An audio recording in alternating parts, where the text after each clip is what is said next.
Ukraine. On the radar again of the celebrity chef who's acclaimed for introducing Americans to Spanish tapas.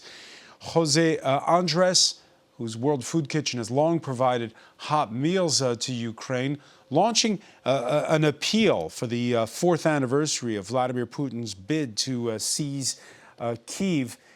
He would be matching donations to support Ukraine's critical energy infrastructure. In Ukraine, the light of hope will always shine brighter than the darkness of despair. That's why I'm proud to announce that the Longer Tables Fund is partnering with Save Ukraine to support critical energy infrastructure, generators and batteries to keep families warm, safe, and together. Today, I'm asking you to join me. And that brings us to our Spotlight segment.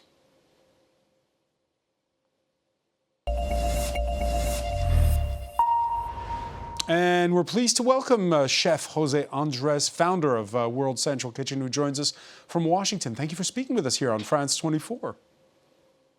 Thank you for having me.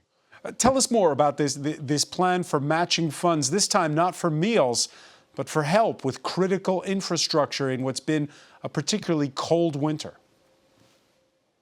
Well, this is something we are doing in partnership with an amazing NGO in Ukraine called Save Ukraine.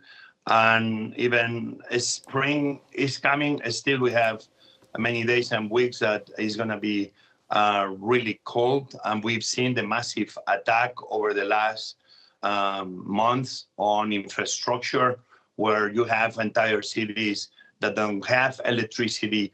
And this is bringing a very challenging moment to thousands, hundreds of thousands of families. So this is a way, use a call to action to make sure in this 4-year anniversary that we don't keep forgetting Ukraine. The generators are not only to bring warmth to homes or to hospitals or to schools, but they are also needed sometimes, like the hundreds of generators we've been buying over the last year to provide to cow farmers, so they are able to be milking the cows in the way they need to keep milk flowing through Ukraine and maintaining their business. The need is big. The infrastructure has been hit enormously. So more is more at this point in Ukraine, beyond the many other things that they need and the support every single Ukrainian city needs every day. Yeah, your teams at World Central Kitchen, you've been in frontline cities like Kherson, where they're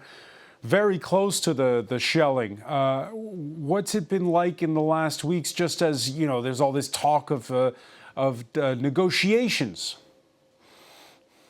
Well, as we know, peace negotiations, they've been going, seems, for a long time, but it always seems that is used as excuse for Russia and President Putin to keep the war ongoing, because drones, ballistic missiles keep landing every single night in every single city in Ukraine, destroying churches, destroying synagogues, destroying mosques, destroying civilian infrastructure, buildings, schools, theaters, hospitals. I mean, what Putin is doing right now obviously is nonsense. But we do mainly right now, we are in many of the big cities that the very cold nights, the last few weeks, people needed a place, used to grab a little hot soup that will be the only warmth many families will be receiving. At the same time, in the front lines, is evacuations. We need to be helping the people as they evacuate to make sure that they are fed. And we need to remember that when we talk the front lines, it's not like you are 1 or 2 kilometers away from the war.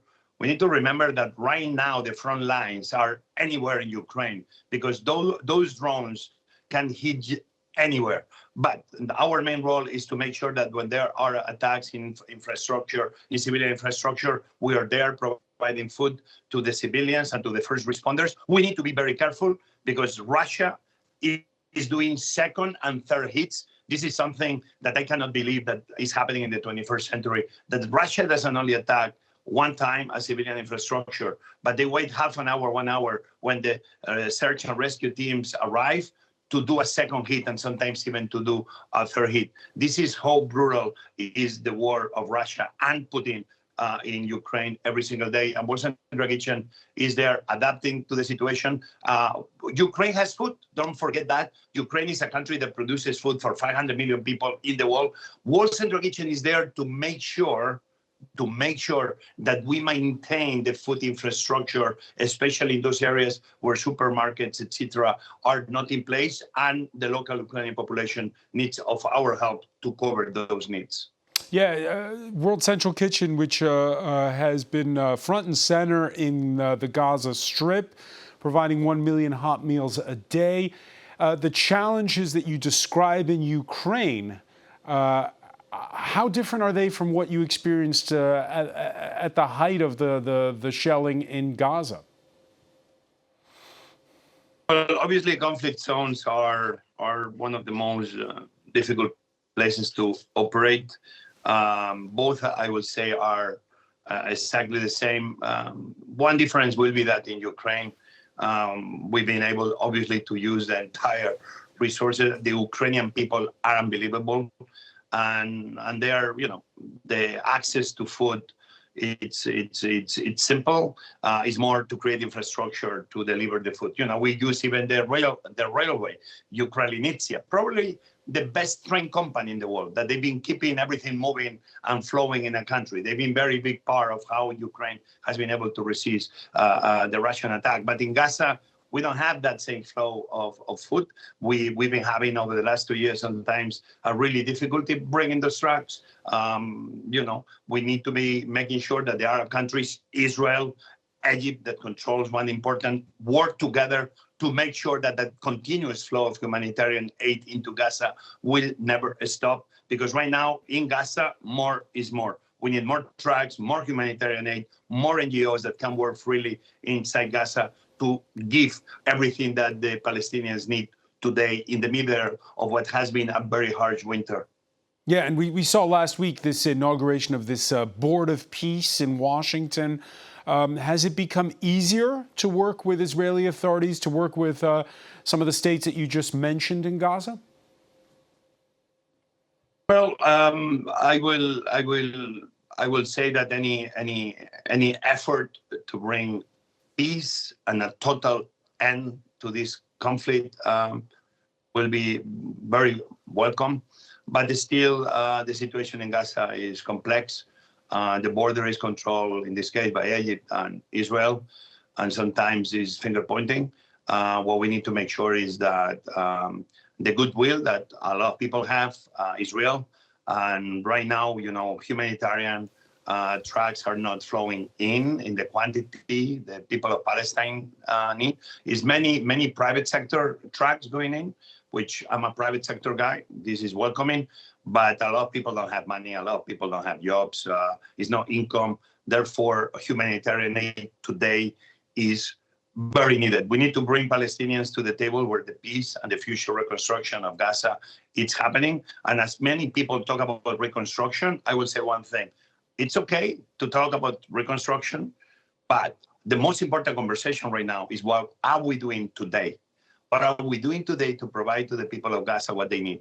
What are we doing today to provide the support that President Zelensky and the people of Ukraine need? Why we don't do a no-fly zone over Ukraine starting tomorrow? Why we don't stop buying oil from Russia that, as Europe gives things to Ukraine to defend themselves, weapons and other things, we keep subsidizing indirectly Russia by keep buying their oil. Sometimes our leaders, they need to be much more pragmatic and much more logical in the way they're trying to end conflicts. This is happening in Ukraine. This is happening in Gaza. Let's hope that leaders come with better systems and better ideas to make sure that these type of conflicts end, or that they will never happen ever again. I want to thank you so much, Chef Jose Andres, for being with us here on France 24.